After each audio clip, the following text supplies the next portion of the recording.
Oke, ini adalah materi ke-12 mengenai company profile. Company profile ini akan menjadi tugas kalian terakhir untuk mata kuliah manajemen humas. Jadi silakan dikerjakan semaksimal mungkin dan sebaik mungkin dan disimak videonya dengan seksama. Seperti biasa, nanti kalau misalnya ada hal-hal yang tidak kalian pahami, ditanyakan di kelas ya. Oke, kita akan bahas tentang company profile. Nah, kita mulai dari yang namanya pendahuluan dulu nih.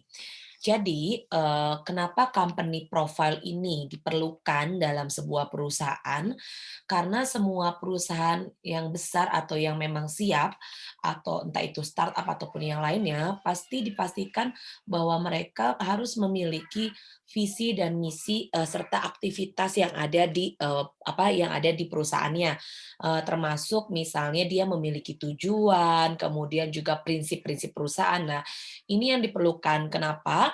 Karena balik lagi, si company profile ini adalah mengenalkan perusahaan kepada halayak atau kepada calon, konsumen, klien, ataupun yang lainnya, gitu.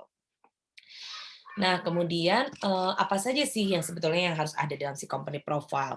Jadi dalam company profile ini kan, sebetulnya lebih kepada bagaimana cara kita menjelaskan identitas perusahaan, kayak latar belakang perusahaan, sejarah perusahaan, terbentuknya seperti apa, proses perusahaannya seperti apa, supaya ketika, calon klien atau calon investor yang mau menanam saham di kita itu, merasa nggak bosan dengan yang hanya misalnya tulisan saja gitu, tapi lebih kepada ada jenis kreativitasnya, entah itu misalnya dari, portofolio yang dibuat dalam bentuk company profile, atau misalnya selain portofolio, video yang dibuat. Nah, makanya kenapa kalian nanti harus buat yang namanya video company profile itu sendiri. Nah, video company profile ini, akan lebih, berfokus, bagaimana memberikan, informasi melalui gambar-gambar atau suara secara bersamaan gitu ya, melalui gambar atau informasi secara bersamaan. Ini yang paling penting. Kenapa penting? Karena supaya orang ini, calon klien, itu, merasa tertarik dengan, informasi yang ada di perusahaannya, seperti itu. Dan, di sini dikatakan juga melalui video, profil perusahaan, dapat memberi gambaran mengenai hal yang dilakukan dan masyarakat pun mudah paham. Karena kan kalau bahasa tulisan aja kadang bingung, tapi kalau misalnya dengan menggunakan video, orang lebih paham, lebih masuk informasinya, dan selain lebih masuk informasinya juga mereka, cukup, mengetahuilah dengan jelas apa yang ada di perusahaannya. Misal seperti Eee, misal kayak apa ya, kayak ini sih lebih ke apa sih, kayak produk perusahaannya apa aja, kemudian, eee, achievement atau penghargaan di perusahaannya seperti apa. Nah itu, yang biasanya ada dalam si, video, profil perusahaan tersebut, seperti itu. Nah, ini adalah cara bagaimana, nanti kalian menyusun, proposal company profile-nya. Yang pertama adalah kalian harus membuat profil, perusahaan itu secara singkat. Jadi jangan sampai justru, kalau misalnya bikin portofolio atau misalnya bikin company profile, itu dibuat dengan, materi yang terlalu banyak. Jadi kalau misalnya jangan sampai cuman bikin, 20 halaman, jadi company profile tuh sekitar 10 aja tuh udah banyak gitu informasinya, tapi lebih efisien, informatif, singkat, dan padat, itu yang paling penting sebetulnya. Jadi jangan terlalu banyak, menghamburkan kata-kata, tapi tidak menggunakan kalimat-kalimat yang efisien. Nah, nanti jadi penilaian kalian adalah, bagaimana, menaruh kalimat-kalimat efisien tersebut, seperti itu. Nah, terus yang kedua, berusahalah menyajikan aspek-aspek utama dari kegiatan operasional dan tujuan, perusahaan. Jadi kalau misalnya dalam membuat company profile itu harus jelas nih kayak kira-kira di dalamnya tuh ada kegiatan, kegiatan operasionalnya seperti apa saja, kemudian, misalnya, achievement yang sudah diperoleh itu apa saja, kemudian tampilkan segala sesuatu yang, semuanya, positif gitu. Kenapa harus diinformasikan, yang serba positif? Karena kan balik lagi, kita akan merepresentatifkan, perusahaan kita ke calon investor kita. Makanya kenapa informasi yang disampaikan harus, apa ya, harus informatif dan, positif gitu. Nah, susunlah profil perusahaan dengan cara yang kreatif. Nah, cara yang kreatif itu seperti apa?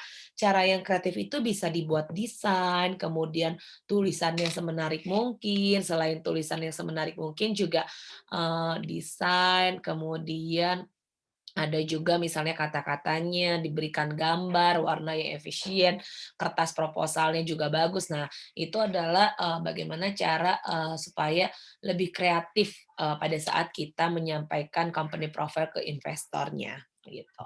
Kemudian yang keempat, lakukan penyesuaian. Nah, lakukan penyesuaian ini lebih kepada, kira-kira si company profile ini harus selalu dievaluasi ya, maksudnya setiap 6 bulan sekali. Apakah mungkin bisa jadi selama 6 bulan itu, sudah mencapai yang namanya apa ya, eee achievement atau misalnya terjadi penurunan dan lain sebagainya. Makanya kenapa perlu dilakukan, penyesuaian. Nah, penyesuaian inilah yang, berguna informasinya untuk si, apa ya, untuk si, calon investor kita nanti, untuk calon investor atau untuk calon klien. Makanya kenapa perlu dilakukan yang namanya pemberian informasi yang, cukup, jelas gitu ya, dan, disesuaikan dengan kondisi kondisi zamannya, kondisi teknologi yang digunakan, atau, kondisi-kondisi memang yang dibutuhkan untuk, si, apa, perusahaan tersebut, seperti itu. Nah, next, susunlah profil perusahaan yang jujur dan akurat. Kenapa harus jujur dan akurat? Karena, nanti kan, si company profile ini tuh akan dipublish sama media. Jadi kalau misalnya dipublish ke media itu memang, harus butuh informasi yang jelas. Jangan sampai ketika, disampaikan, ke media ternyata informasinya tuh nggak valid, atau misalnya ternyata informasinya tuh nggak sesuai dengan kondisi di lapangan. Nah, makanya kalau misalnya informasinya itu justru yang disampaikan yang bagus-bagus aja, tapi tidak disampaikan dengan kondisi yang terjadi di perusahaan tersebut, maka otomatis itu akan mempengaruhi investor untuk mau membeli produk atau untuk mau berinvestasi di perusahaannya, seperti itu. Nah, apa saja nih yang menjadi aspek-aspek yang ingin dimasukkan ke dalam profil perusahaan? Jadi ada beberapa aspek yang perlu dimasukkan ke dalam, profil perusahaan atau company profile. Pertama, mulai dengan informasi singkat tentang perusahaannya. Contoh informasi lengkap tuh kayak tempatnya di nama perusahaannya apa, lokasinya di mana, bidang usahanya di mana, bidang usahanya apakah misalnya bidang usahanya, furniture, atau bidang usahanya properti, atau bidang usahanya makanan, atau bidang usahanya, fashion dan lain sebagainya, itu harus dijelaskan. Kemudian struktur organisasi perusahaan itu juga harus clear. Nah, sama juga harus, diinformasikan kira-kira ada siapa aja nih staf-staf khususnya, misalnya staf khusus, staf eksekutifnya, entah misalnya itu dewan direksi, pejabat tinggi, dan orang-orang yang berada di posisi tertinggi di perusahaan. Itu wajib banget ada di, poin pertama. Ini bisa jadi nanti kalian buat adalah di slide pertama, ya. Slide atau halaman pertama tuh harus mencakup ini semua.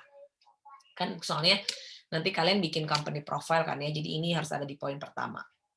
Terus yang kedua, sajikan data keuangan yang relevan. Nah, sajikan data keuangan yang relevan ini adalah laba, kemudian berkas perpajakan ataupun yang lainnya.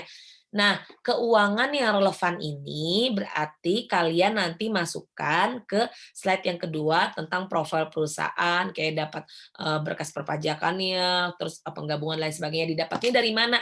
Kalian bisa mengunjungi, kantor pajak, di websitenya pajak, terus, ketik nama perusahaannya, atau bisa juga kalian ketik ke, OJK, www.ojk.com, nanti .go.id, nanti dari situ kalian ketik nama perusahaan, nanti muncul tuh berkas-berkas keuangannya.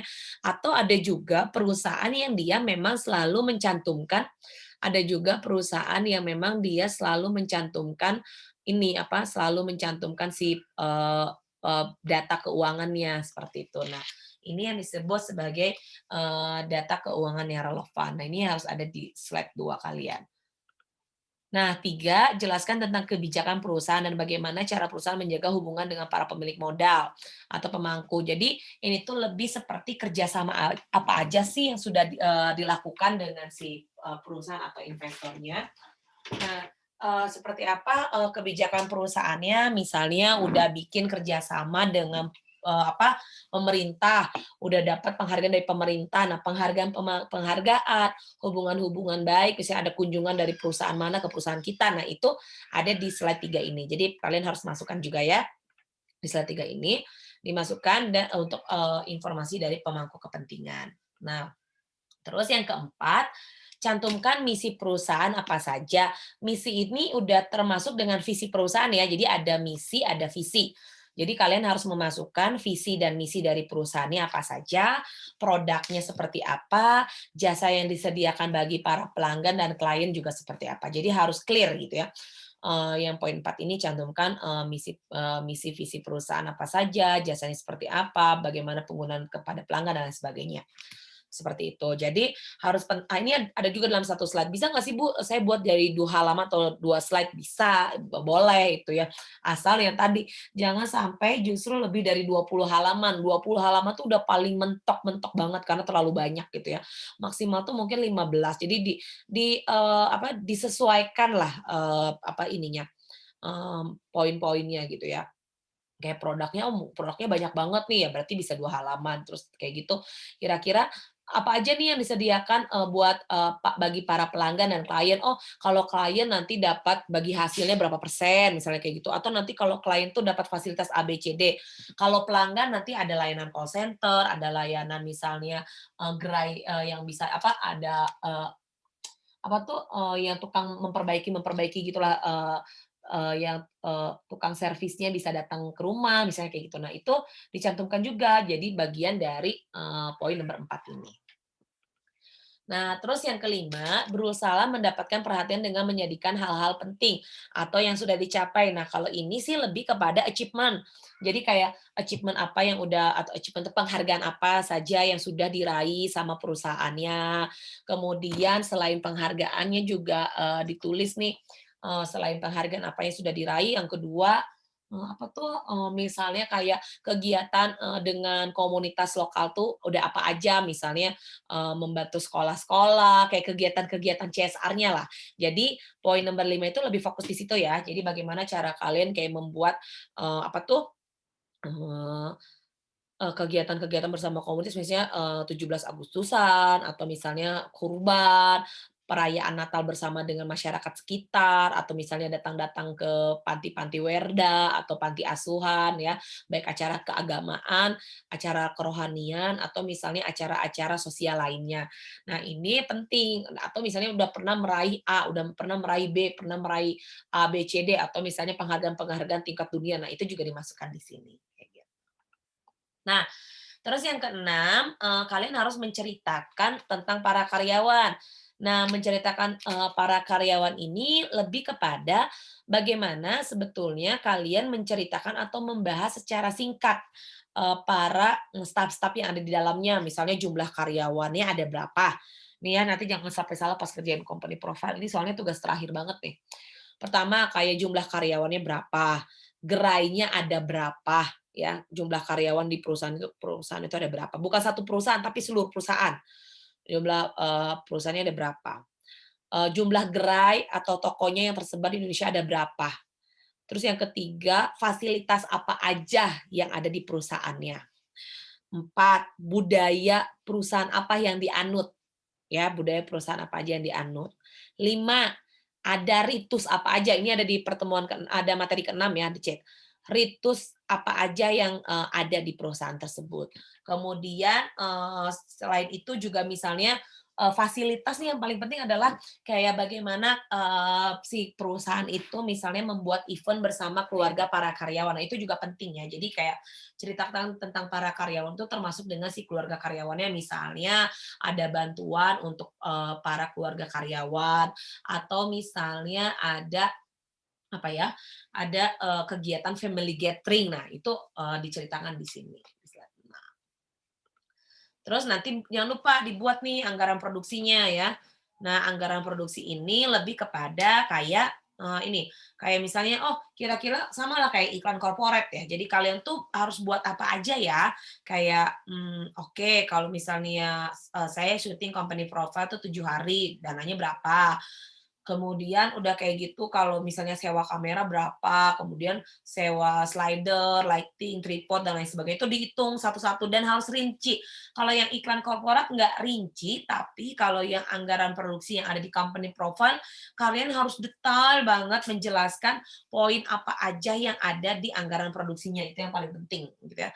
Harus jelas dan lain sebagainya, termasuk kayak nanti, jasanya, naskahnya, editing musik, biaya dan lain sebagainya itu harus sangat jelas gitu. Jadi jangan sampai salah nanti anggaran produksi ya.